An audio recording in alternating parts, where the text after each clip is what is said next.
Em nome do Pai, do Filho e do Espírito Santo. Amém. Ave Maria, cheia de graça, o Senhor é convosco. Bendita sois vós entre as mulheres, e bendito é o fruto do vosso ventre, Jesus. Santa Maria, Mãe de Deus, rogai por nós, pecadores, agora e na hora de nossa morte. Amém. São José, rogai por nós. São Felipe Neri, rogai por nós. São Francisco de Assis, rogai por nós. Nossa Senhora de Fátima, rogai por nós. Em nome do Pai, do Filho e do Espírito Santo. Amém. Bom dia a todos. Nós estamos na página 157 da biografia de São Francisco de Sales, escrita pelo padre Jacques Leclerc. O último parágrafo da página. Abre aspas. Olhemos para os gloriosos apóstolos de Nosso Senhor. Ainda que tivessem colocado muito empenho na restauração de suas vidas, quantos deslizes cometeram. Todos eles diziam e prometiam maravilhas, e mesmo garantiam seguir Nosso Senhor até a morte e na prisão, mas na noite da paixão, em que vieram prender seu bom mestre, todos o abandonam, inclusive os três que Nosso Senhor, ao que me parece, mais amava. Foram os que cometeram os maiores erros. Fecha aspas. Abre aspas. É de se admirar que Nosso Senhor tenha permitido que muitas coisas verdadeiramente dignas de serem escritas, realizadas pelos santos apóstolos, tenham permanecido ocultas em um profundo silêncio, que, por outro lado, uma imperfeição que São Paulo e São Barnabé cometeram tenham sido registrada, sem dúvida, por uma especial providência de Deus, que eu quis para nossa instrução particular. Fecha aspas. Já nos entendemos. Abre aspas. Caminhava um em companhia do outro, pregando o Santo Evangelho, e com eles ia um jovem chamado João Marcos, parente de São Barnabé.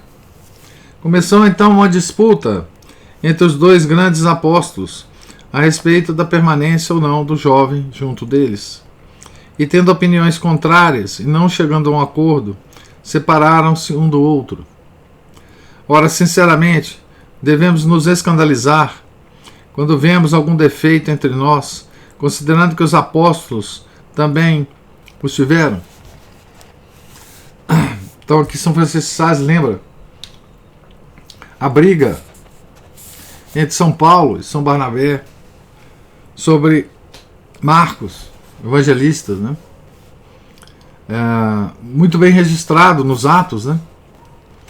E nas biografias de São Paulo, principalmente, nós lemos uma que dá detalhes, né?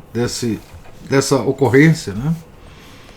Então, aqui São Francisco de Sales está pontuando, né? Está chamando a atenção justamente para o defeito dos santos, não é? O quanto isso pode ser importante para nós, não é? E para as suas queridas filhas, né? Estavam tentando viver uma vida de santidade, né? Ele está querendo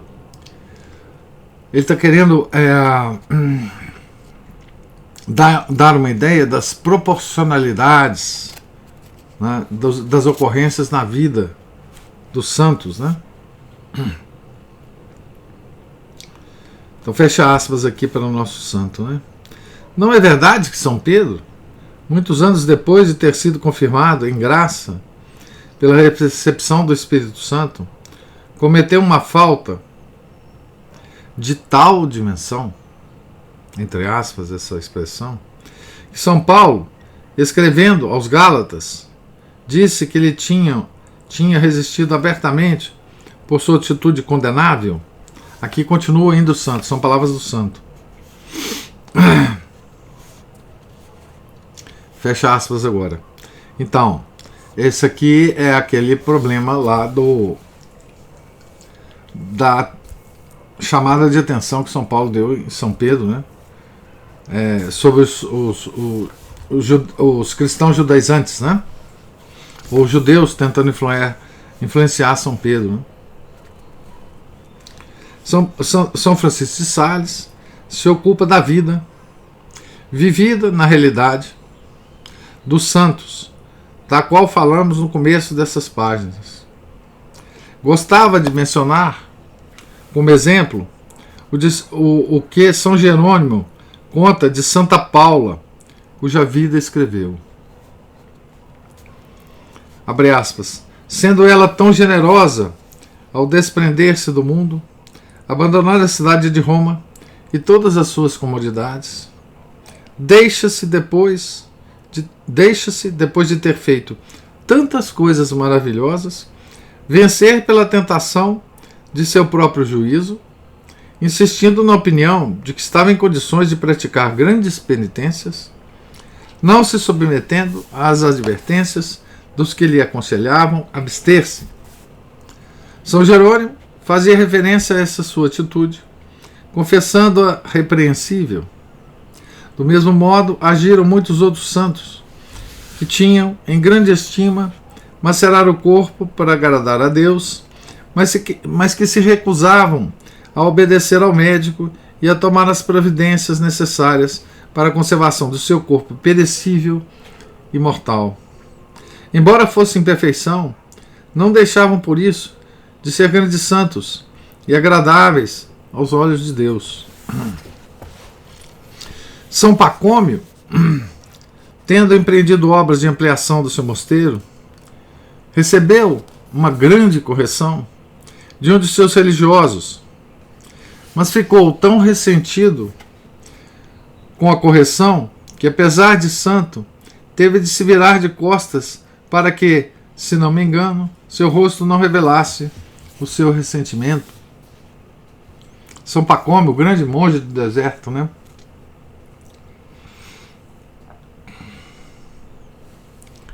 Colocando em paralelo, abre aspas, qual a diferença entre o espírito de São Jerônimo e o de Santo Agostinho? Os escritos destes são só doçura e suavidade, Santo Agostinho, né? Ao contrário, São Jerônimo possui uma gravidade singular, dando-lhe um aspecto desagradável, como vemos em suas cartas, onde quase sempre manifesta irritação. No entanto, os dois são enormemente virtuosos, um com mais doçura, o outro com mais austeridade de vida, mas ambos grandes santos. Em resumo, não há mais que uma coisa a reiterar. Ninguém é perfeito nesta vida e teremos sempre que trabalhar. Todos devemos buscar a virtude, desejando-a ardentemente, sem nunca perder a coragem e nem nos surpreender se não conseguimos alcançá-la como desejávamos. Afinal, nem os próprios santos foram capazes de conquistá-las todas. Continua o nosso santo. Nosso Senhor nos trata como um bom pai ou uma boa mãe, que deixa seu filho pequeno andar sozinho quando o piso é macio ou a grama está alta, já que não ocorre o risco de se machucar caso caia, mas que, nos caminhos ruins e perigosos, toma-o cuidadosamente nos braços. Assim, há almas que suportam corajosamente grandes assaltos, sem serem vencidas por seus inimigos, mas que depois cedem às tentações mais leves. E por que isso? E por que isso, senão porque Nosso Senhor, vendo que não lhes faria grande mal caírem, deixa-as caminhar sozinhas, ao contrário do que faz quando se encontram nos precipícios das grandes tentações. Fecha aspas. Então aqui o o São Francisco de Sales nos chama a atenção, né, de um aspecto da vida de santidade, né, que é um aspecto da realidade, né. Ele toma exemplos aqui, inclusive biográficos, né, que estão registrados ou nas Escrituras ou na obra dos santos, né, para nos instruir, né, dessa característica da vida de santidade, que ela nunca atinge a perfeição, né? Não há perfeição nesse mundo, né? Então, nós nos devemos cobrar, sim, disciplina, cobrar-nos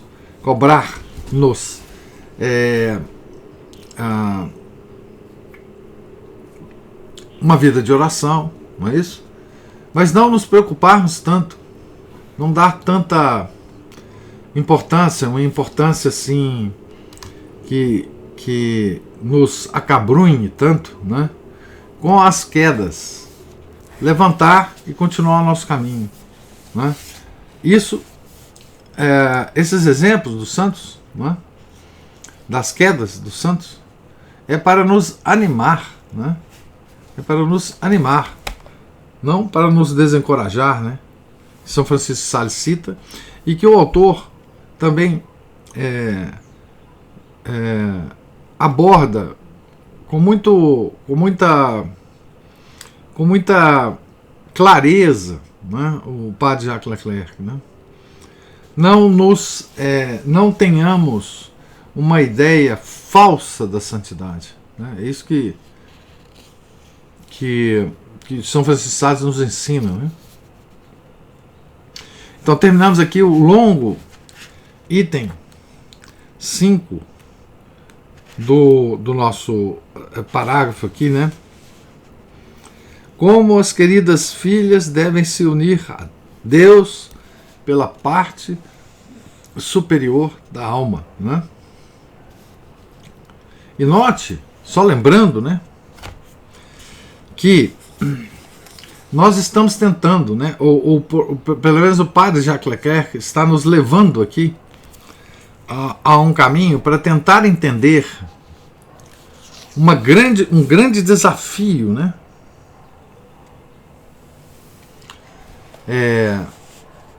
que tem São Francisco de Sales para nós. Vou relembrar aqui esse grande desafio, né? Vou ler aqui na página, final da página 141, início da página 142, um parágrafo inteiro, só para a gente relembrar, né?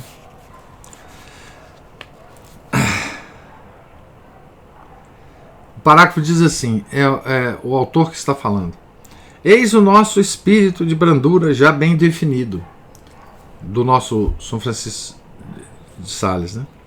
Mas ouço uma avalanche de objeções da parte do leitor. O que me diz? Indaga ele, o leitor, né? O leitor moderno, né? O objetor moderno, né? O que me diz? Indaga ele, da morte e do aniquilamento, e de curvar-se a todas as obediências, espicaçando a vontade própria. Essa morte nada mais é do que renunciar ao que nos torna homens. O homem perfeito converte-se em um ser impessoal, não ousando sequer pensar ou querer por si mesmo, tal qual um manequim estático entre as mãos dos que o dirigem. Dessa maneira, a renúncia vai longe demais, alcançando tamanha passividade que já não se tem nem mesmo a vontade de renunciar à própria vontade, porque isso ainda seria ter vontade própria. Não se tem mais qualquer vontade e espera-se com total indiferença numa espécie de nulidade moral, impulso qualquer que seja do diretor. Isso toca quase o budismo. E o que se dizia anteriormente da espontaneidade dos santos é como uma bomba de vácuo que, juntamente com os defeitos, suga a própria personalidade. Então ele dizia ainda mais aqui, chegamos ao ponto. É a eterna censura da natureza contra a vida cristã, acusada de suprimir a personalidade. Então, nesse item 5, não é? E depois aqui, no próprio item 6, que nós vamos começar a ler, não é? O São Francisco de Sales está respondendo, pouco a pouco, vagarosamente, a essas indagações do leitor moderno, na época do padre Jacques Leclerc, que era década de 20, 30 do século 20, né? Então, veja que aqui ele respondeu uma boa parte dessas indagações. E no item 6, ele vai responder ainda mais, né? Então, nós estamos sob a influência, né, dessa indagação moderna, né, dessa quase que restrição a São Francisco de Sales pelo mundo moderno, né, pelos cristãos modernos, né, pelos católicos modernos, né, cheios de personalidade, né, cheios de si. Item 6, da bela virtude da simplicidade. Então, aqui o item 6 é sobre a simplicidade, na visão de São Francisco de Sales, tá certo? Um item longo também. Acho que é o último item do... se não me engano, é o último item do livro. Então, vamos lá. Da bela virtude da simplicidade. Parece nova essa concepção de santidade. Os santos irritam-se, queixam-se uns dos outros, mostram-se imperfeitos. E mais uma vez, a mesma questão se apresenta. Se os santos são tão vivos, não é justamente devido a essas imperfeições? Então aqui ele continua a objeção, mudando um pouco o foco, a objeção anterior, né?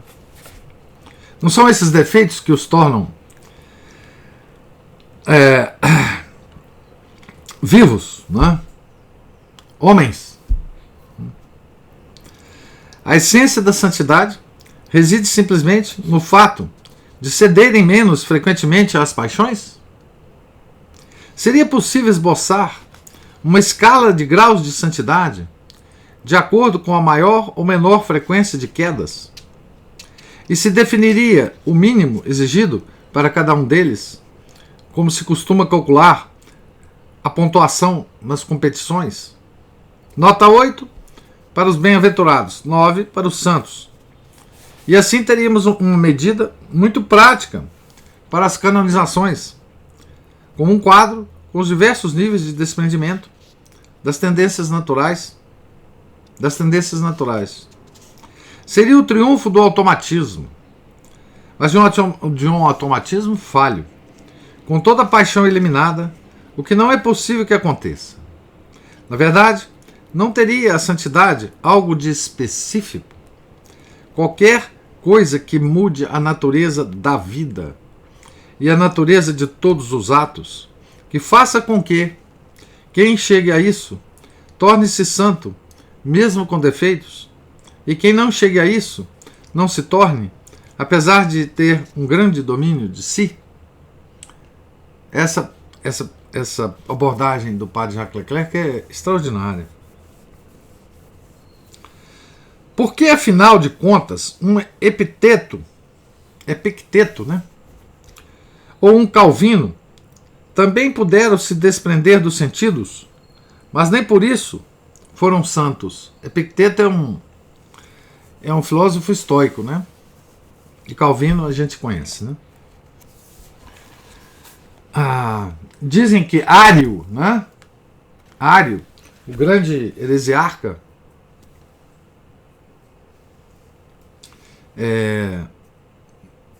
da antiguidade, também era um homem de muita austeridade, né, de vida. Vocês têm outros exemplos, né?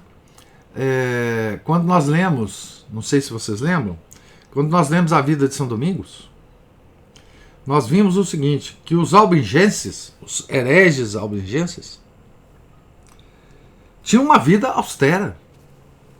Eles ganhavam adeptos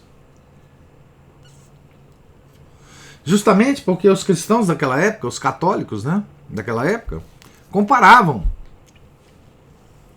a austeridade dos albigenses com a falta de austeridade dos bispos, dos padres católicos. E aderiam à heresia justamente por esse aspecto, não é? De austeridade. Tanto é que São Domingos, a estratégia de São Domingos foi exatamente contrapor, né, essa visão que eles tinham da igreja, né? Vocês lembram que São Domingos uma vez foi acompanhado de bispos, com aquela corte toda, os bispos chegando no lugar para ajudar lá São Domingos? São Domingos falou, gente, pode esquecer dessa pompa toda, nós vamos descalço, nós vamos com a nossa roupa do corpo, com as nossas batinas surradas, para conversar com os albigenses, né? São Domingos entendeu a questão, não é? A gente tende a dar maior pontuação na nossa nota, né, para esse aspecto de austeridade, né? Então, porque Epicteto, que era filósofo estoico, né, um Calvino, que era muito austero, não são santos, né? A resposta está contida na pergunta. O que há de especificamente santo na união pela parte superior é essa própria união. O desprendimento dos sentidos não é mais que a condição. Epicteto e Calvino talvez tenham sido desprendidos, mas lhes faltou a união com Deus. O desprendimento dos sentidos é a parte negativa e nada mais. O santo não é apenas o homem que vive segundo a parte superior, é o homem que se une a Deus por meio dela. Sem união é impossível ser santo. Não passará de uma sabedoria natural. Nesse ponto, coloca-se uma questão bem precisa. Nessa união, no lugar da vida a que renunciamos, o santo não encontra outra vida, outra espontaneidade, enfim, a vida livre em Deus?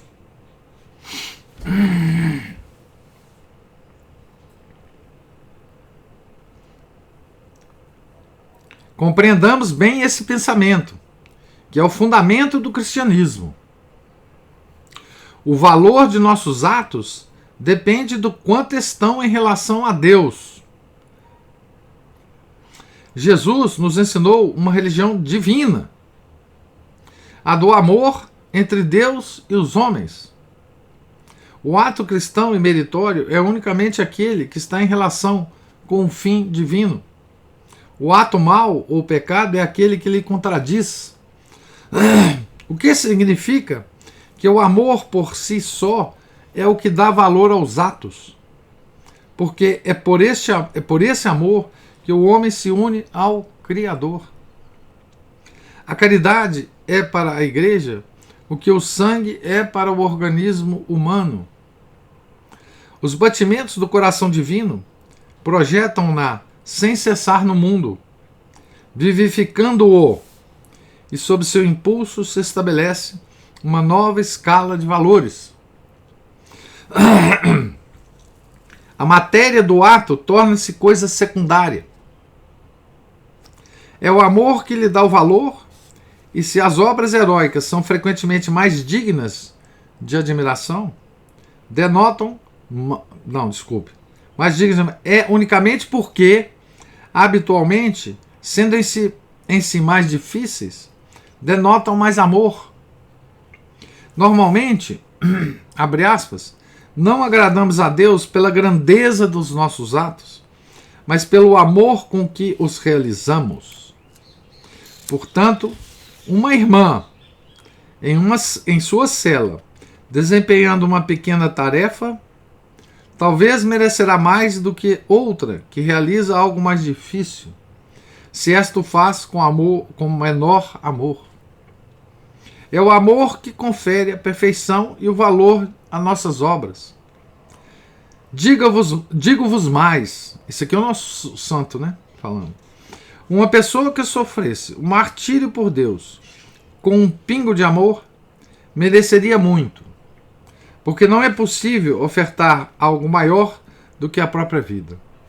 Mas outra pessoa que sofresse uma única chibatada com 2 pingos de amor teria bastante mais mérito, porque é a caridade e o amor que conferem valor a tudo.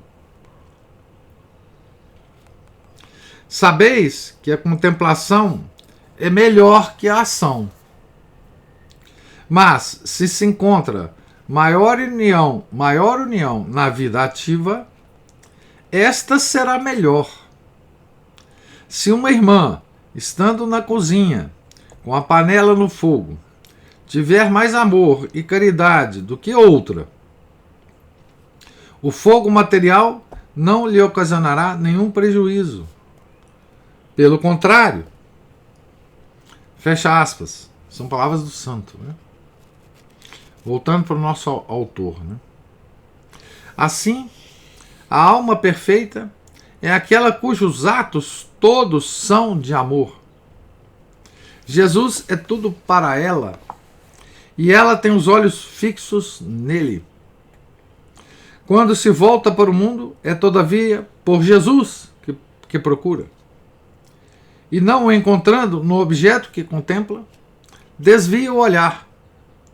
Por mais que aí encontrasse toda a felicidade humana, não se deixaria seduzir, voltando-se novamente para Jesus. Então, aqui o nosso autor, ele entra na questão específica da santidade, né? Específica da santidade. Então, o que ele está nos dizendo, né? Quando ele pergunta sobre Epicteto e Calvino, sobre a autoridade desse pessoal, sobre a aparência da vida deles, né? Como eu já dei exemplo de Ário dos Albigenses, ele coloca a questão muito bem colocada, né? Aqui me lembrou até o jeito dele escrever, me lembrou até um pouco Chesterton, né? Jesus nos ensinou uma religião divina, a do amor entre Deus e os homens. Então, Jesus veio nos contar a história, não é? Como talvez dissesse Chesterton, né? O romance, ele diria romance. Jesus veio nos contar sobre o romance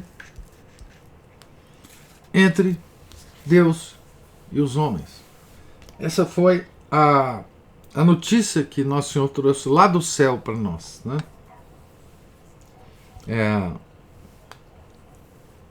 No resumo, né? Nós temos um Deus lá no céu, Deus Pai, que nos ama e quer que nós o amemos, né? Essa é a história que Jesus veio nos contar, né? O ato cristão e meritório é unicamente aquele que está em relação com o fim divino. O ato mau ou pecado é aquele que lhe contradiz.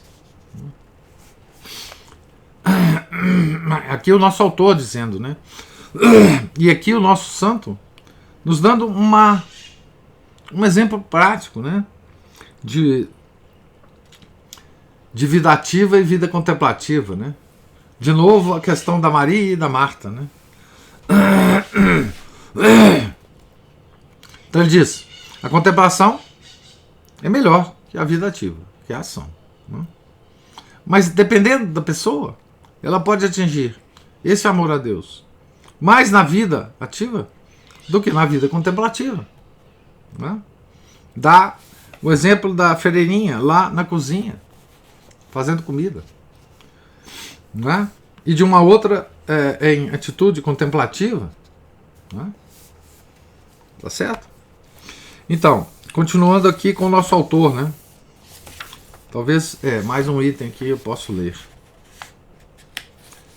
Se a perfeição está no amor de Deus, a perfeição do amor se caracteriza por uma virtude que se chama simplicidade.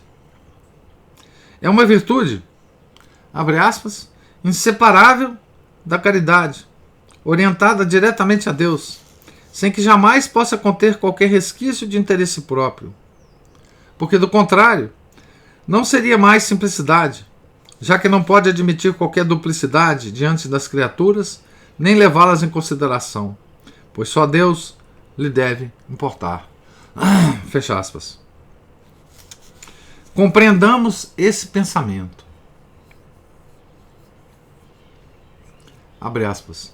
A simplicidade só se compraz junto de nosso Senhor.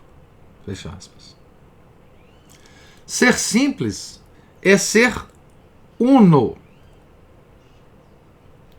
Ter duas miras, duas intenções, uma para Deus e outra para si, ou para qualquer outra coisa, é ser duplo.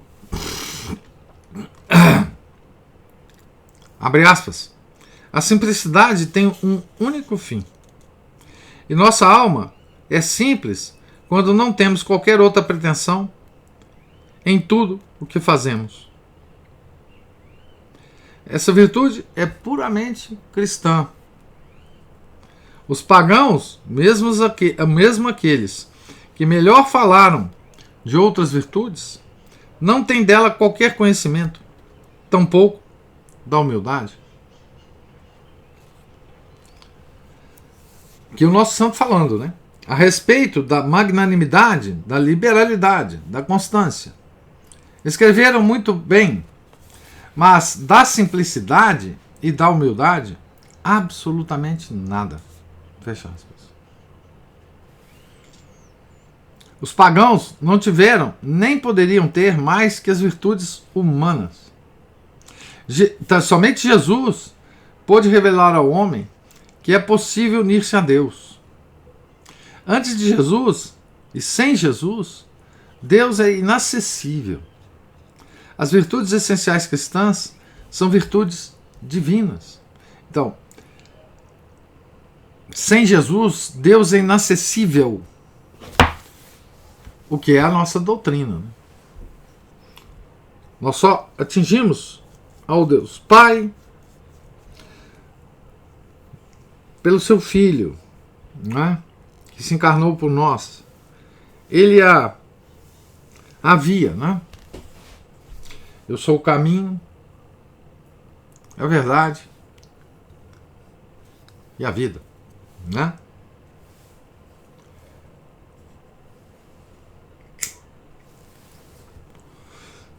Simplicidade, né? Não ter duas cabeças, né? Não ter duas cabeças. O monstro de duas cabeças, né? Eu sempre lembro dessa historinha infantil escrita por Chesterton, né? O monstro de duas cabeças. O monstro de duas cabeças é o homem sofisticado. É o homem... Nós, somos nós. Somos nós. Especificamente nós. Não precisamos de exemplos, né? A alma simples, considerando sua impotência diante do poder singular de Deus, abandona-se à onipotência de Deus. Né? Abandona-se. A obra de nossa perfeição é muito mais obra de Deus do que nossa. Unir-se a Deus excede a criatura. É Deus que a ela se une. elevando-a. Então, nós não temos potência para nos unir a Deus.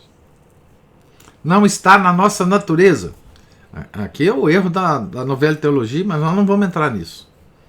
Nós não temos potência para nos unir a Deus. É Deus que se une a nós e nos eleva. Assim, o papel do homem no trabalho de santificação não é mais do que uma preparação e uma obediência.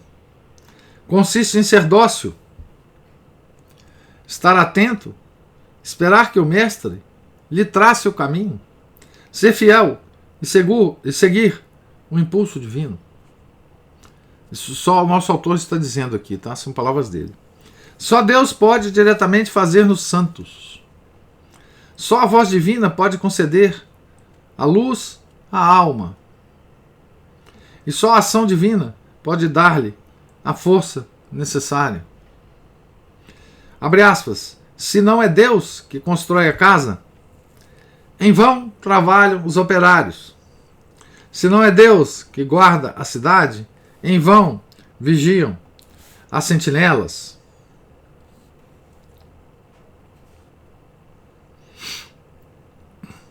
Isso é o Salmo 126, né? Que é citado pelo santo, né? Ainda aspas. É necessário que seja Deus quem construa a cidade, porque edificando de outro modo, certamente cairá em ruínas. Fecha aspas. Porque a cidade que teríamos construído com nossos próprios meios só poderia ser a da sabedoria humana, a da virtude filosófica, a que construíram os Sócrates e os Epictetos. Essa cidade não é mais do que um beco sem saída. Não leva ao infinito. A humildade, unida assim à confiança, permite e determina o abandono. O olhar da alma simples se fixa em Jesus. O amor é seu único pensamento, e absorta em Deus, esquece-se de si mesma, entregando-se a Ele, a quem se deixa pertencer, ciente de que ela não pode nada, e Ele pode tudo. É o, abre aspas, abandono total de nós mesmos à misericórdia de Deus. Fecha aspas. A alma tem apenas, abre aspas, que permanecer nos braços de Nosso Senhor como uma criança no regaço de sua mãe. Quando é colocada no chão para caminhar, falo até o momento em que sua mãe a toma novamente nos braços e, sem que saiba ou imagine para onde será carregada, deixa-se levar dócil ao querer materno. Da mesma forma, essa alma, amando o beneplácito divino em tudo o que lhe acontece, deixa-se conduzir e caminha sempre muito atenta aos sinais da vontade de Deus. Fecha aspas, palavras do nosso santo. Essas últimas palavras descrevem a santa indiferença que é o corolário do abandono, ou mais exatamente o seu lado negativo. A alma simples, que tem os olhos fixos em Deus, como seu único amor, ama nele tudo o que representa sua vontade. Por consistir nisso, seu único amor, despreza necessariamente tudo o que não é ele. Já não se deixa seduzir pelos atrativos do mundo. Inclinando-se à terra, falo ainda por Deus, tornando divina sua ação humana. Assim, a simplicidade, o abandono e a indiferença são virtudes que se fundem em uma única: no amor. Eis a fórmula que resume tudo. Abre aspas. Falava eu, um dia, com uma excelente religiosa que me perguntava se, tendo desejos de comungar com maior frequência ou de fazer modificações mais numerosas do que a comunidade, poderia pedir permissão à superiora. Respondi-lhe que, se eu fosse religioso, penso que faria o seguinte: não pediria para comungar mais vezes que a comunidade, nem solicitaria autorização para usar o cilício, as disciplinas, ou fazer jejuns extraordinários ou qualquer outra coisa. Contentar-me-ia em seguir a comunidade, sempre e em tudo. Se eu fosse robusto, não me alimentaria 4 vezes por dia. Mas se me fizessem comer 4 vezes, falo-ia e não diria nada. Se eu fosse fraco e não houvesse mais que uma refeição por dia, comeria nessa única ocasião, sem preocupar-me com minha fraqueza. Desejo poucas coisas, e mesmo assim desejo-as pouco. Além disso, quase não tendo desejos, já não os teria em absoluto, se eu nascesse novamente. Se Deus viesse a mim para me oferecer consentimento de sua presença, para me favorecer com o sentimento de sua presença, eu o aceitaria, indo também a ele e correspondendo à sua graça. Mas, se não viesse ao meu encontro, eu permaneceria onde estivesse, e não iria a ele. Digo, portanto, que não se deve pedir nem recusar nada, mas lançar-se nos braços da providência divina, sem entreter-se com qualquer desejo, mas unicamente com a vontade de Deus para nós. Concentra-se nessa prática toda a nossa perfeição. Fecha aspas para essa lição aí do nosso santo, né? Continuando com o nosso santo, aspas. Sim, minhas queridas irmãs, mantende o coração nessa santa indiferença. Deixai vós mesmas e todos os vossos afazeres plena e perfeitamente aos cuidados da divina providência. Permite-lhe que faça de vós o mesmo que uma criança consente que sua babá lhe faça, carregando no braço direito ou esquerdo, pouco importando se a faz deitar ou se levantar, confiando que é como uma boa mãe que sabe mais do que a própria criança o que lhe é melhor.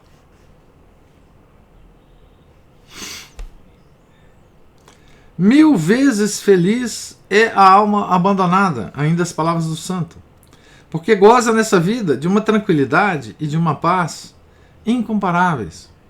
E nesse mundo não existe descanso igual ao seu, mas somente no céu, onde desfrutará para sempre e plenamente dos castos abraços de seu celeste esposo. Fecha aspas. Aqui, as irmãs interrompem-no. Abre aspas. Dizei, Monsenhor, que não devemos desejar nada, mas nem mesmo o amor de Deus e a humildade? Porque Nosso Senhor disse, pedi e vos será dado, batei e a porta vos será aberta. Pergunta interessante, né? Das freirinhas. Muito interessante. A resposta do nosso santo, né? Ó, minha filha, digo que nada se deve desejar ou pedir. Quando digo que nada se deve desejar ou pedir, refiro-me às coisas da terra, porque quanto às virtudes, podemos pedi-las. Quando pedimos o amor de Deus e a caridade, incluímos aí a humildade e todas as virtudes, pois não estão separadas umas das outras. Fecha aspas. Então vou parar aqui, né, na página 166, no topo da página, que tem uma divisão aqui editorial. Então nós vamos utilizar essa divisão editorial para parar a leitura de hoje, né? Então, não é?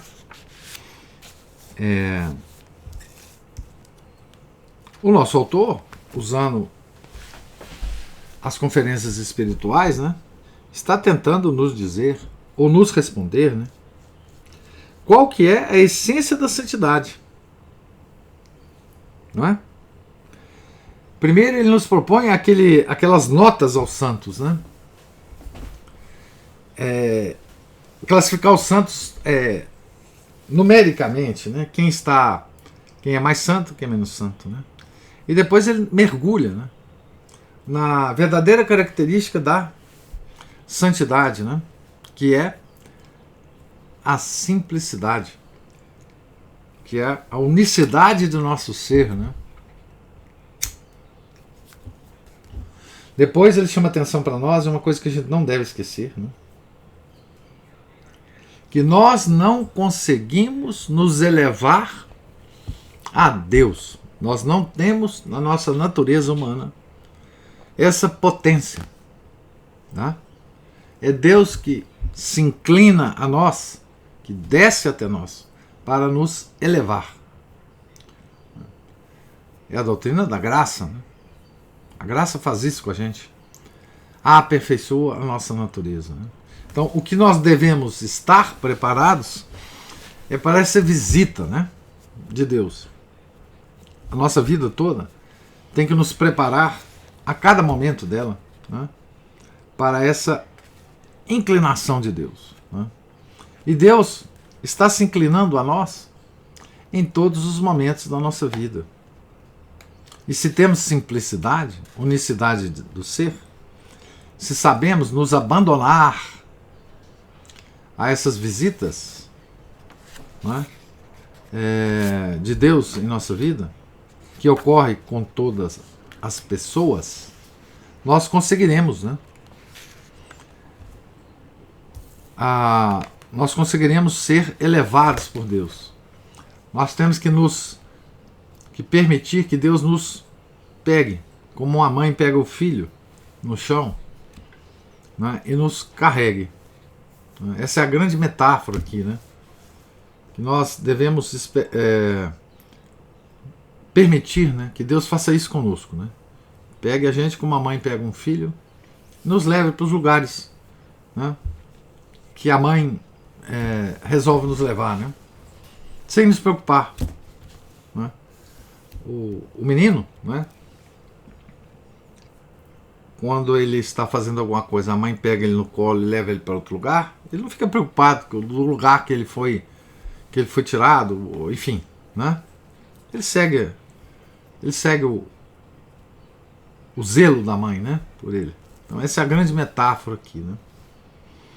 Então, gostaria de ouvir, deixa eu ver se eu aumento o volume aqui. Talvez ainda possa dar uma travada aqui, meu computador tá meio doido aqui, vamos ver se... Deixa eu aumentar aqui o volume. Ana Paula levantou a mão. Ou Márcio? E professor, tudo bom? Bom, Márcio. Sou eu. Diga lá. Bom, os comentários a esses trechos aí são dispensáveis, obviamente, né? Mas assim, ele usa essas metáforas assim da mãe, do filho, e aí durante essa leitura, não só de hoje como dos outros dias, eu consigo também ver, e aí eu retorno aquele alinhavado que eu faço com o Nelson Rodrigues também quanto aos conselhos matrimoniais, porque isso também me faz lembrar aquela carta de São Paulo aos Efésios, ali pelo capítulo 5º, 6º, que ele fala exatamente das dinâmicas ali sociais e familiares, e tem aquela coisa: maridos, amai vossas esposas, como Cristo ama a igreja. Uhum. Então a gente pode e deve justamente fazer esse paralelo constantemente dos bons conselhos matrimoniais e desses bons conselhos quanto à união, né, da alma a Cristo, né, do divino esposo, né, como o senhor mencionou aí, porque essencialmente é muito parecido, né, e a gente precisa exatamente ver isso aí o tempo todo, né, tem que ter aquela devoção, aquela entrega, aquela confiança. É por isso que tudo começa com a fé e acaba sendo concluído com a caridade, né? E todas essas virtudes, né? E aí eu gostaria de lembrar o pessoal procurar na internet aí, de São Francisco, cujo dia inclusive é hoje, da saudação das virtudes, porque eu estava procurando para poder imprimir de novo aqui, eu só não vou procurar aqui no livro da vida de São Francisco, não, que vai ser difícil encontrar. Mas a saudação das virtudes diz também exatamente isso. As virtudes são todas, elas formam um sistema, né? Todas entrelaçadas, todas unidas. Quem tem uma precisa ter a outra, e quem não tiver uma não tem nenhuma outra. E todas as virtudes, foi a última frase que eu li. E todas as virtudes, pois não estão separadas umas das outras. Exatamente, formam um sistema. Né? E isso é uma coisa que também qualquer pessoa, bom, quem não for casado às vezes vê isso aí com os pais, com a relação entre eles. Quem for casado vê aí na dinâmica matrimonial exatamente isso. É um conjunto de virtudes que a pessoa precisa desenvolver, é uma confiança mútua que precisa haver, né? E essa entrega mútua na caridade, né? Sem isso a coisa não anda. Igual, por exemplo, outro dia eu estava conversando com uma moçoila aí, que deve ter metade da minha idade, contando mais ou menos assim de uma amiga dela que se casou, mas impôs inúmeras condições. Eu pensei assim, bom, essa moça está fazendo, não falei com ela, mas falei, essa moça está causando aqui um estelionato afetivo sexual, na verdade, né? Então, assim, é uma total falta de confiança no outro, com total falta de entrega, consequentemente, com o outro, né? Da fé vem aí a esperança, a confiança e conclui com a caridade, né? Então, isso aí a gente também vê na dinâmica aí com Deus, né? A gente tem que ter essa entrega, essa confiança, né? Saber que Ele quer o melhor para nós, independente da visita dele ser agradável ou desagradável. E inclusive, isso, os próprios medievais viam isso, por exemplo, quando tem um código de honra de cavalaria, quando eles estavam lendo, que era justamente, falava isso, defender e honrar a sua dama, mas a dama era Nossa Senhora, não é a dama, aquela moçoila que estava ali assistindo o torneio, né? Que é uma distorção da coisa. Isso é distorção, né? Foi. Exatamente. Né? E outro dia, uma vez, um amigo meu, ele no momento de adoração eucarística, ele lembrou de umas musiquinhas e falou assim, olha, não é que várias dessas musiquinhas românticas de bom gosto eu posso usar isso até num diálogo aqui com Jesus na Eucaristia, porque essencialmente é isso, é uma alma enamorada de Deus com um Deus enamorado pela alma, né? Isso. E isso é... O grande romance. É o grande romance. É o grande romance. Sim, exatamente, concluindo como o senhor disse, é o romance, a historinha do romance de Deus conosco e pedindo a nossa resposta, né? Quanto a isso. E se deixar levar como aquela dama que se deixa levar numa dança, né?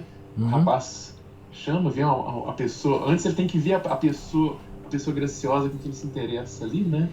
Puxa a pessoa pra dança, leva ali num diálogozinho, mas uma dança de bom gosto, né? A gente pode imaginar aí aquela valsa do Tchaikovsky lá, daquele desenho da Disney, da Bela Adormecida, né? Da Bela Adormecida, né? Ao invés de ser um funk, que aí é a dança do capiroto. Do capiroto. Mas é nada mais perfeito do que isso. Então, é isso. Uai, muito bom, muito obrigado você. Não, esse tema do romance de Deus por nós é um tema que perpassa toda a obra de Chesterton. Ele enfatizava demais isso, né? Quer dizer, nós vivemos a nossa vida cristã dentro de um grande romance, né? De uma grande história de amor, né? que nos foi trazida por nosso Senhor Jesus Cristo, né? Essa história do romance entre Deus e o homem, né? Que é a única história que vale a pena. O Chesterton dizia, né? É o único romance que vale a pena realmente ler, né?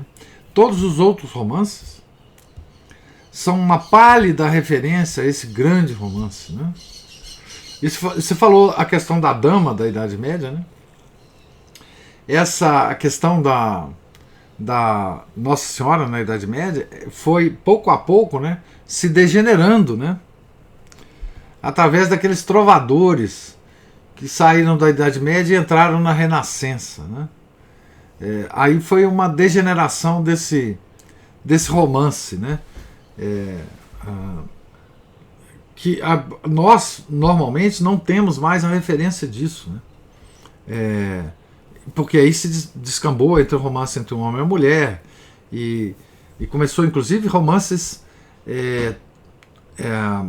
poesias, né, que os trovadores cantavam, quase que chegando à pornografia, né?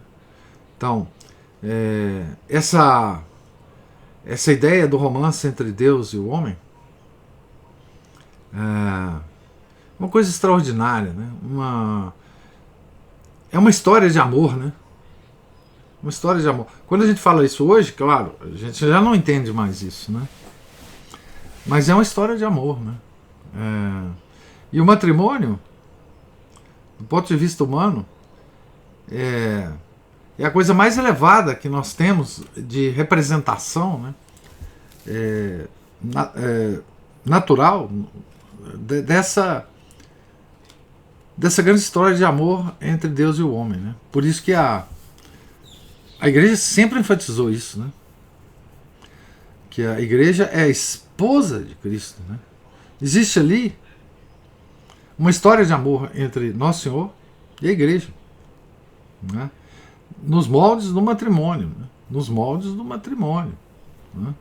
Então, a igreja sempre, ela nunca abandonou essa, digamos, metáfora. Não é metáfora, porque é realidade, né? Mas nunca abandonou, né, em nenhum tempo, né, essa coisa entre... e todos os hereges negam isso, né? Os protestantes principalmente, né? E o quanto a gente perde, né? Por não viver esse romance, né? Ou por não tentar viver esse romance. Porque esse romance, ele se desdobra na nossa vida, de cada um de nós, né? De cada um de nós. Não só os casados, né? Mas de cada um de nós. Nós podemos ser personagens desse romance, né? Essa é a boa notícia, né? Nós podemos ser personagens desse romance. Uma beleza isso, né? Uma beleza isso. Coisas que nós não somos ensinados sobre isso mais, né? Tem a esposa de Cristo, algumas pessoas falam isso, repete isso, mas não se desdobra isso, né? No ensinamento mais permanente da igreja, né? Uma pena, né? Uma pena. Mais alguma observação? Você falou aí agora justamente um conceito. Eu estava aqui pensando como que seria bom se os padres se ocupassem mais de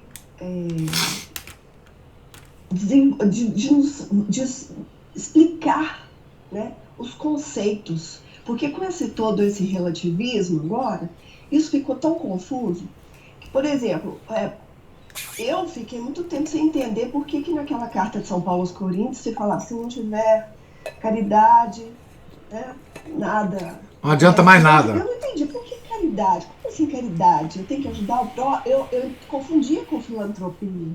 Né? Claro. Então, aqui ele hoje deu o conceito de simplicidade, né? Não pode ser uma via de duas, bifurcada, né? Então, eu acho que seria tão importante se voltasse para essas coisas simples, e às vezes eu acho que a homilia ali infelizmente é hoje um dos poucos momentos em que se tem um contato mais, digamos, pessoal, entre aspas, né, com o padre. Uhum. E que poderia ser muito aproveitado para esse tipo de coisa. Sabe, professor? Não sei. Mas o padre, ele tem que ter essa formação, né, Ana Paula? Sim. Porque senão não adianta, né? Não só uma formação, digamos assim. Hoje, por exemplo, o padre tem que ter uma formação teológica, claro, né? Mas também uma formação, digamos assim, cultural, literária, que ele possa usar de todos os símbolos culturais que nós temos para nos ajudar a entender isso, né? Porque não é simples entender isso. Ele tem que ter, digamos assim, elementos da nossa cultura, da boa cultura que eu estou dizendo, não dessa cultura que nós vivemos hoje, para tentar nos guiar, né? E às vezes a pessoa não tem essa formação, né? Porque não teve tempo de adquirir, porque, enfim, no seminário não dá tempo, nos bons seminários, né? Mas enfim, essa própria leitura, né? O padre Jacques Leclerc tinha, né? Essa noção, né? Porque ele era um grande intelectual, além disso, né? Mas, quer dizer, contestar, né, a nossa cultura com essa ideia de simplicidade, né? Infelizmente nós não temos, né? Não temos. Mas temos muitas outras coisas boas, né? Porque temos os livros, né? Temos os livros, nós podemos ler, né? Temos muitas ajudas. Deus não nos deixa desamparado, né? Mas a Cristina levantou a mão.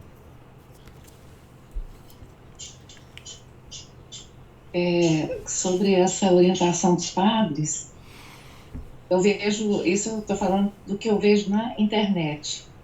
Nós temos um problema grave de ortodoxia, porque padres dando conselhos práticos existem. Sim.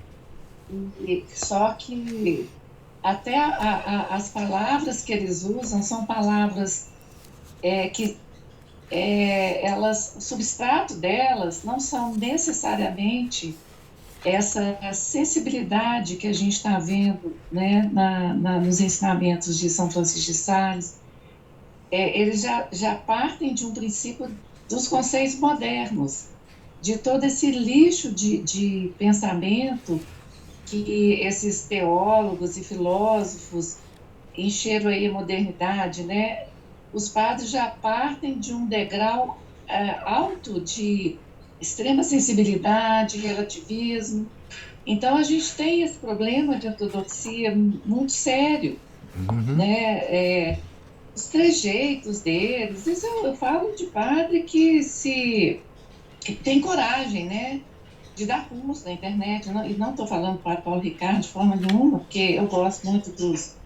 Não é que eu gosto muito, eu acho que ele tem um perfil mais sóbrio, né, mas outros tantos aí é um problema sério. Agora, professor, sobre esse romantismo romantismo é uma heresia, né? Esse romance de amor, se não me engano, acho que até Dante fazia parte de uma sociedade secreta. Sim. Hoje a gente tem uma dificuldade, não é hoje, acho que isso é da natureza humana, de interpretar as coisas de forma correta em relação às coisas do passado. Eu já vi gente falar do medievo, falando desse limite que foi ultrapassado, do amor à Nossa Senhora, que esbarrou num sensualismo, uma coisa grande, falando disso, assim, como uma lição de moral para nós agora, que isso também existia naquela época, mas estava errado naquela época, como estaria errado hoje. E às vezes a gente vê pessoas ensinando como se fosse muito razoável que houvesse essa ultrapassação, esse limite ultrapassado, porque também no medievo que nós tradicionalistas gostamos de falar do medievo como um tempo de perfeição, não existia perfeição. Isso é uma distorção, uma incapacidade de entender que no medievo existiam erros, e esse foi um deles. Ele foi tão grande que ele acabou descambando em círculos ocultistas, né? Sim. Então, as nossas dificuldades aí de nos situarmos, né, no que a igreja sempre ensinou. Isso. É isso. Não, você falou uma coisa muito interessante. Nós não temos falta de padres que nos ensinam coisas, não. Nós não temos isso, não. Hoje não temos mais, não. Assim, eu recebo aqui homilias e mais homilias de padres. Obviamente tradicionais. Não é? E assim, várias na semana, várias. Né? Sobre vários assuntos importantes.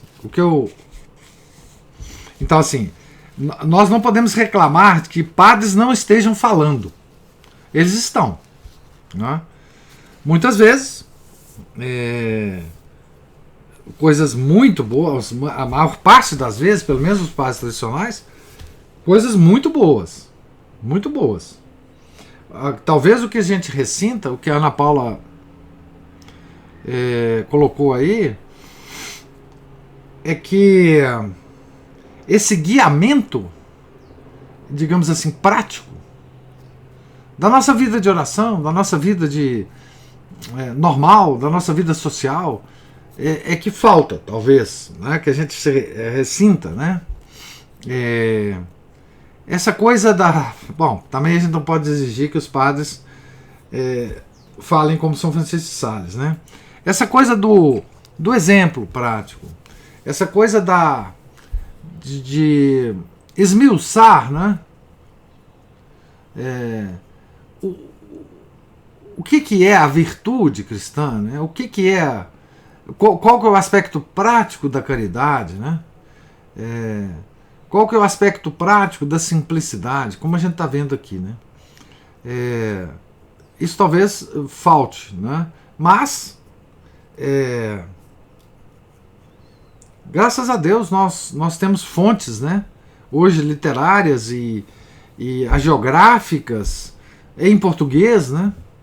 Devido às a 2 ou 3 grandes editoras, né, que estão editando esses livros no Brasil, né, de poder acessar essas obras, né, de poder, digamos assim,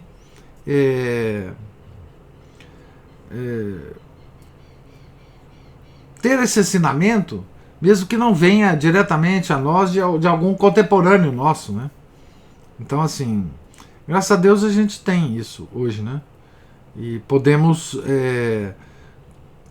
nos instruir sobre essa doutrina de sempre da igreja, né? Porque essa doutrina da simplicidade da vida humana, dessa simplicidade necessária para as virtudes, São Tomás de Aquino também já falava, mas com a linguagem dele, né? Aqui é um outro doutor da igreja que está nos ensinando a mesma coisa na linguagem específica desse santo, né? Uns se sentem mais confortáveis, por exemplo, com a linguagem de São Tomás de Aquino.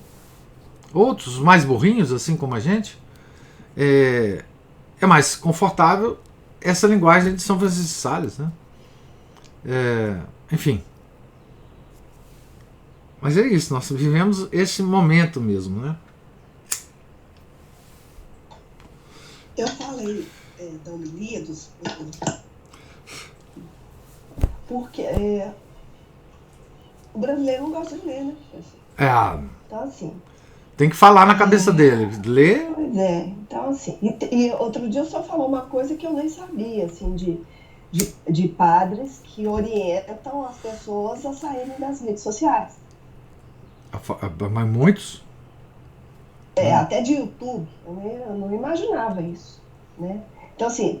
Eu mesma sou uma que meto pau em rede social, mas eu meto pau no seguinte sentido: você ficar postando bobagem, ficar claro. Olhando vida de celebridade, essas bobajadas assim, que eu acho que isso é uma perda de tempo, né? Mas eu não sabia dessa coisa de orientação de padre, de que as pessoas saiam das redes sociais. Já que, e às vezes eles mesmos postam coisas lá, é engraçado isso. É bem contraditório. Mas... Nós não podemos, mas eles podem. Então é nesse sentido que eu quis dizer, assim, que a homilia seria um bom momento para si, porque às vezes o contato da pessoa, que não devia, né? Mas o contato da pessoa com a religião é só ali, né? Com algo para esclarecer, de catequese, vamos dizer assim. O senhor mesmo, acho que eu ouvi uma vez o senhor falando que o senhor não gosta muito de uma homilia que é muito catequética, né? Mas às vezes é a única oportunidade que há para... Uma catequética no sentido mais formal, sabe, Ana Paula? Porque assim, a catequese ela pode se dar em vários momentos, para vários tipos de pessoa, né? Por exemplo, essas conferências espirituais de São Francisco são conferências catequéticas, né? Mas essa coisa do... Bom, nós estamos falando aqui frente a um grande catequista, né, que é o Márcio. Posso estar falando bobagem, Márcio. Se eu falar, você me corrige. Eu não tenho nenhuma experiência disso.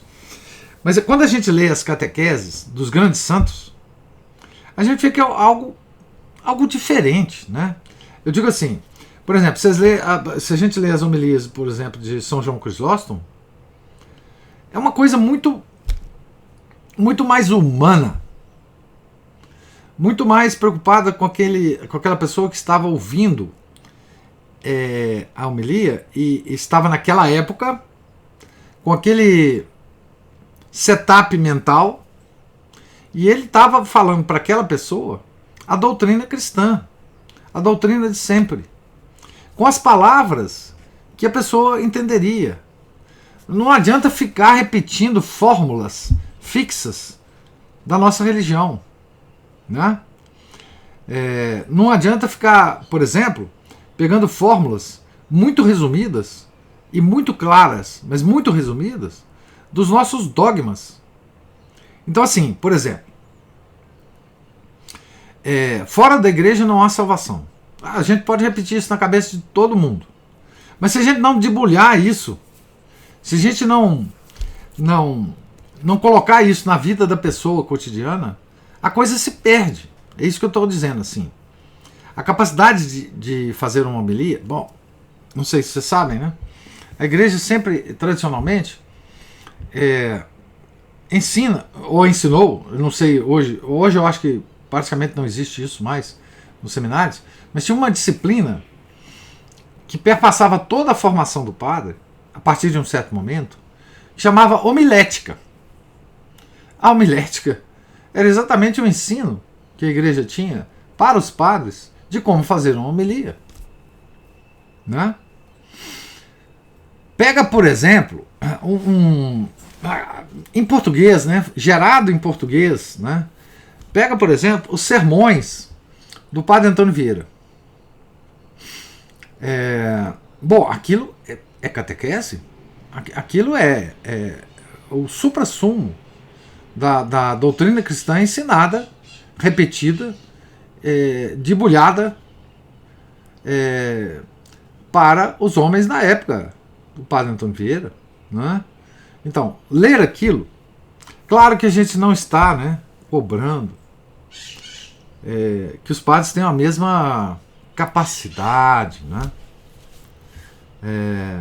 de um padre Antônio Vieira, não é isso, né? Mas é o tom, é o jeito, é o processo de uma homilia que pode, né, que pode surtir mais efeito naquele homem daquela época, naquela igreja. Porque a homilia, ela tem que estar sempre ligada à doutrina de sempre da igreja, mas ela deve ser sempre falar para o homem daquele tempo, o homem do tempo. E quando eu falo isso, eu estou falando dos padres tradicionais, né? Claro, porque assim, os padres modernistas, com raras exceções, eles não estão, eles estão um pouco se lixando para a homilia, eles falam qualquer coisa que vem na cabeça, né? E a gente sabe de exemplos horrorosos, inclusive, de homilias. Eu estou dizendo aquele padre que tem a preocupação, né, de ensinar o seu rebanho. E, de fato, Ana Paula, você fala muito bem que essa homilia é o único momento que a maioria de nós católicos temos para receber algum ensinamento, né? Estamos, inclusive, abertos a isso, né? A missa nos prepara. Todo o processo até a homilia nos prepara para receber essa palavra, né? E para absorver, né? Nós estamos ali humildemente sentados, né, aos pés do padre, para receber instrução, né? Para receber digamos assim, um alento, né, para a nossa semana, digamos assim, né? Nós estamos ali no domingo, né? Esperando receber um alimento, né?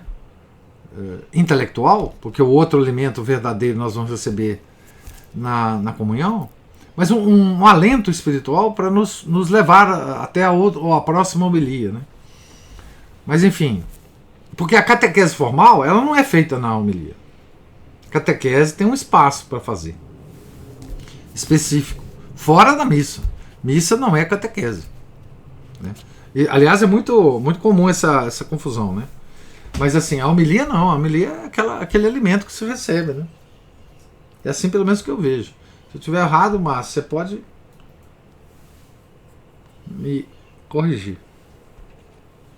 E a gente ainda tem a graça, porque às vezes a gente esquece isso, né? Porque isso se torna tão natural para nós, estarmos aqui todos os dias de manhã, ou com o senhor no sábado de manhã, aí o senhor dá aula à noite, né, de outros cursos. Então isso tudo nos instiga a procurar mais coisas, a ler, né? Quanta bibliografia o senhor já disponibilizou, vídeos e tal. Mas outras pessoas não, né? A maioria das pessoas vai à missa ali e vai embora para casa, né? E não estou falando que não rezem, que não tem uma vida de oração, mas esse tipo de alimento que o senhor preconiza tanto... Alimento, né? para o intelecto, né? Isso, para o intelecto, que hoje é necessário, né? Que talvez não fosse necessário, né? Como o senhor já disse tantas vezes, uma pessoa que mora lá no interiorzinho, que lida ali com as vaquinhas dela, com a horta, né? Com o plantio das coisas, com olhar a lua e o céu e ver como é que vão mudando as estações, e, né? E tudo, nisso tudo vê Deus e reza o rosário dela, né? Mas nós, né, criaturas sofisticadas, como diz o senhor, nós precisamos de uma coisa mais sofisticada também para poder fazer com que a nossa pobre mente, né, consiga fazer lé concré. Lé concré. Pois é, então às vezes a gente esquece que as outras pessoas não estão tendo. Tudo bem, também tem a escolha, né? Porque isso não está escondido, não. Não. Né? A associação não está escondida. Houve um convite, né, para que as pessoas fizessem parte dela. Né? Mas mesmo a catequese do padre lá, depois, né, da missa, quantas pessoas só ficam ali porque tem que esperar as crianças que estão na catequese. Né? Caso contrário, elas iriam embora. Isso. Então, assim, há coisas disponíveis, mas a gente também tem que querer, né? Fazer a escolha. Aceitar a dança. Aceitar o convite. E as pessoas têm uma liberdade danada, né? Porque as pessoas às vezes têm acesso, Ana Paula, e se recusam. Não, isso não quero, não é para mim, etc. E a gente tem que, de fato, perceber, né, esses movimentos e aceitar mesmo. Não tem por que não aceitar, né? Enfim. Mas é aquilo que eu falei. Hoje que eu digo porque tem muita coisa em português, né?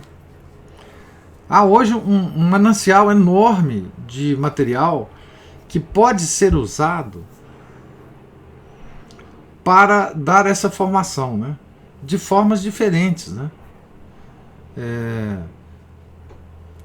Então, a gente está fazendo uma forma que é uma forma medieval de fazer, que é ler e comentar textos, bons textos, né? Mas há outras formas. Eu poderia, por exemplo, fazer 2 ou 3 palestras sobre São Francisco de Sales, e sem ler nada, e pontuar as coisas de São Francisco de Sales para a audiência, né? Há formas muito diferentes, não é? É possível pegar um acontecimento na vida de São Francisco de Sales e desdobrar isso em 1 ou 2 conferências e instruir as pessoas. Há várias formas de fazer isso, né? Há material para isso. Assim, há uns 50 anos atrás, talvez, 40 anos atrás, era muito difícil a pessoa comum acessar essas coisas, porque não existia em português, não tinha tradução boa, etc. Agora, graças a Deus, está aparecendo muita obra boa, traduzida, né? Por exemplo, tem aquele geógrafo, né? Francês, o padre Bogot, né? O Monsenhor, como é que ele chama? Deixa eu pegar o nome dele aqui, para eu não errar, fazer... É Monsenhor Bugot, né? Que escreveu agora, ele escreveu várias vidas de santos, né? Inclusive da Santa Joana Chantal, que não está traduzido, mas foi lançado agora, vocês sabem que eu já comuniquei com vocês, a vida de Santa Mônica. Esse cara é um extraordinário geógrafo. Ele escreveu, por exemplo, já li em inglês, a vida de Santa Margarida Maria Lacoque, né? Então ele tem uma, eu acho que ele tem uma história da visitação também. Ele é muito ligado à espiritualidade salesiana. Mas, então, assim, hoje nós temos, né, uma possibilidade de acessar essas obras, né, do século XIX. Né? Por exemplo, as obras de como é que ele chama? Eu já li até uma obra dele aqui, o senhor... como é que eu esqueço o nome dele, gente? Ai...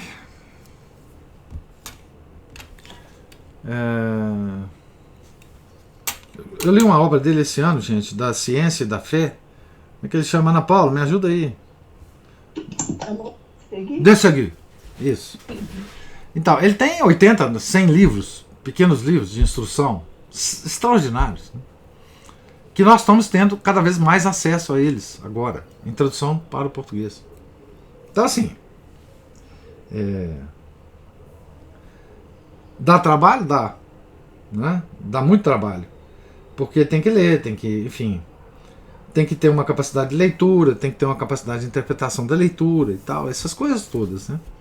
Mas hoje, pelo menos, nós temos acesso a esse material, né? Esse material pode se desdobrar na mão de um bom professor, que não é o meu caso, infelizmente, numa riqueza enorme de palestras, de conferências, enfim, comunicados, reuniões sobre isso, né? É uma coisa incrível, né? Professor? Sim. E o senhor atualizou essa coisa do medievo, de ler e de comentar, colocando em áudio e em vídeo. Então, assim, porque, por exemplo, para ler, a gente precisa sentar, parar e ler. E nós, nessa vida, que tem um monte de atividades que nos absorvem, a gente muitas vezes não tem todo o tempo que a gente gostaria para sentar e ler. Mas aí o que a gente faz? Enquanto está lavando a louça, dirigindo o carro, ou no ônibus, sei lá, a gente simplesmente liga o Spotify ou o YouTube e vai ouvindo. Não é a melhor forma que você assistir ou ouvir algo parada também, podendo anotar, é a melhor forma, mas não podendo, a gente vai aproveitando de outra maneira. Né? Então ainda tem essa disponibilidade, né? Essa coisa disponível, né? Essa atualização para o século XXI aí, que é utilizar da internet, né? Ô, Ana Paula, graças a ela nós estamos aqui, né? Às 7 horas da manhã. Que coisa irônica, né? Um método medieval sendo fundamental para nós agora, né? Por causa da gravação, né? Obviamente, né? Coisa curiosa mesmo. Sim, quer dizer... Diga, Cristina. Não, o que eu estava pensando aqui no caso do São Francisco de Sales, situado naquele século, naquela região da França, né?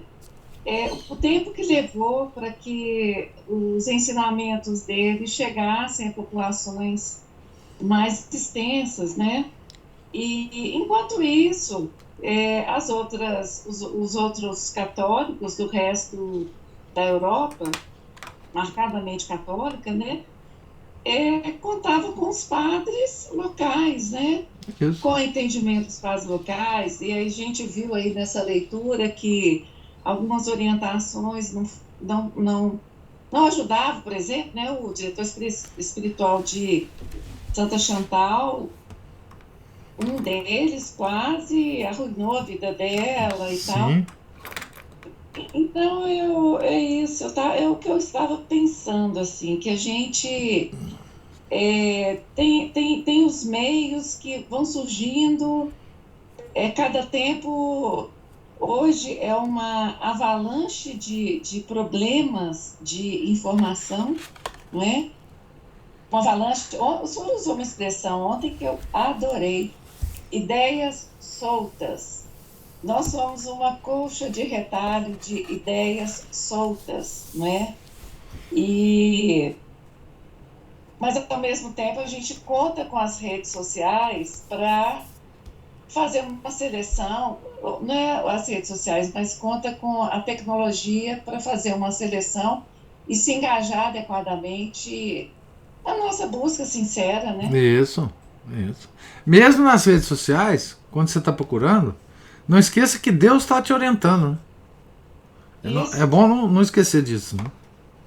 Você sabe que eu estou falando aqui, eu andei ouvindo, né, algo sobre coisas que eu me deparei aí, estava pensando, sensus fidei, até, por exemplo, a publicação de obras como Santo Afonso Maria de Ligório, que leigos hoje têm acesso, então são coisas que vão nos ajudando. Aqui e ali tem gente muito boa falando, né, professor? Gente, mas tem muita gente boa. Muita gente boa falando, que a gente pode aproveitar muito. Tem mais gente boa, tem tanta gente boa que a gente não consegue escutar todas as pessoas que estão falando hoje bem e podem nos instruir demais. E isso está surgindo cada vez mais. Né? Então, assim, a gente não está numa época de escassez de coisas boas. Não está. Ana Paula ou Márcio levantou a mão aí. Oi, professor, sou eu. Eu não sou esse grande catequista e me puseram como catequista por falta de opção, na verdade, porque tem gente mais melhor capacitada do que eu para poder fazer esse trabalho. Mas Santo Antônio também foi colocado lá no coisa para fazer uma homilia, um sermão lá para o pessoal. Também ele não queria fazer, não, e depois que eles descobriram quem era o Santo Antônio. Pois é, mas o Santo Antônio, depois descobri que era o Santo Antônio. Eu continuo assim, nas sombras. Grande Márcio, catequista. Bom, mas o fato é que, exatamente, né, acrescentando isso aí, o martelo ao golpe, né, enquanto os padres se calam, os livros falam. Né, e quem não tem condições de comprar o livro, tempo para ler, disposição para ler, porque o brasileiro detesta ler, né? Não lê nem aviso nem placa de trânsito. Não. Então graças a Deus, isso aí é difundido nos audiolivros, nas gravações, por exemplo, que o senhor faz. Tem muita gente que faz. Hoje em dia é tudo bem difundido, basta aceitar a dança, né? E se deixar conduzir pelo dançarino aí, né? Como foi, voltando àquela metáfora da valsa lá, né? Uhum. E confiar e se entregar a isso, né? Exatamente, era mais ou menos isso, né? Como se diz, né? Até as pedras falariam, né? Se as pessoas se calassem quanto a isso, né? É isso.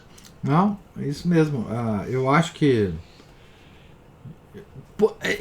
essa própria riqueza de material é uma resposta profundamente católica à crise que nós vivemos. Né? Profundamente católica. Né? Quer dizer, na falta, como a gente sempre reclama aqui, né? Na falta de pastores, as ovelhas têm que procurar se proteger. Né? E esse é um tipo de proteção. Né? esse é um tipo de proteção, quer dizer, que é uma resposta das ovelhas sem pastor, né? Então, assim, lembra, quando a gente começou a fazer esse trabalho de leitura e comentários, foi a partir de uma necessidade que foi apresentada de que as pessoas estavam lendo os livros, mas não estavam entendendo direito o que estava lendo, não estavam tendo paciência de... Então, todo esse trabalho que começou há alguns anos, ele surgiu dessa demanda, né? Bom, se não está lendo, vamos ler. Se não está conseguindo entender, vamos ler, tentar explicar na melhor maneira possível dentro da nossa limitada capacidade, né? Então, isso já é propriamente uma resposta a essa falta que nós temos, né? Infelizmente, né? Cada um de nós vai fazer isso com uma capacidade que ele tem, que Deus deu para ele, né? Não tem jeito, né? Mas que bom que a gente tem esses livros, né? Que a gente possa ler, né? E nos alimentar espiritualmente, né? É muito bom. Voltando ao que a Cristina falou das ideias soltas, né? Que eu nem lembro de ter falado isso ontem, viu, Cristina? Muito honestamente. Mas assim, a gente tem que alinhavar essas ideias soltas na nossa cabeça, né? Fazer uma coxa com os retalhozinhos das ideias soltas, mas que tenha coerência, né? Que a coxa fique bonita, né? A gente possa estendê-la sobre a mesa ou sobre a nossa cama, né? Pelo menos isso, né? Então, gente, mais alguma observação? Então, nós estamos aqui na página 166. Amanhã, se Deus quiser, voltaremos a ela. Deus lhes pague a paciência, a presença, os comentários, as observações. Tenham todos um santo dia. Fiquem com Deus na festa de São Francisco de Assis, né? Em nome do Pai, do Filho e do Espírito Santo. Amém. Ave Maria, cheia de graça, o Senhor é convosco. Bendita sois vós entre as mulheres, e bendito é o fruto do vosso ventre, Jesus. Santa Maria, Mãe de Deus, rogai por nós, pecadores, agora e na hora de nossa morte. Amém. São José, rogai por nós. São Felipe Neri, rogai por nós. São Francisco de Assis, rogai por nós. São Francisco de Sales, rogai por nós. Nossa Senhora de Fátima, rogai por nós. Em nome do Pai, do Filho, do Espírito Santo. Amém.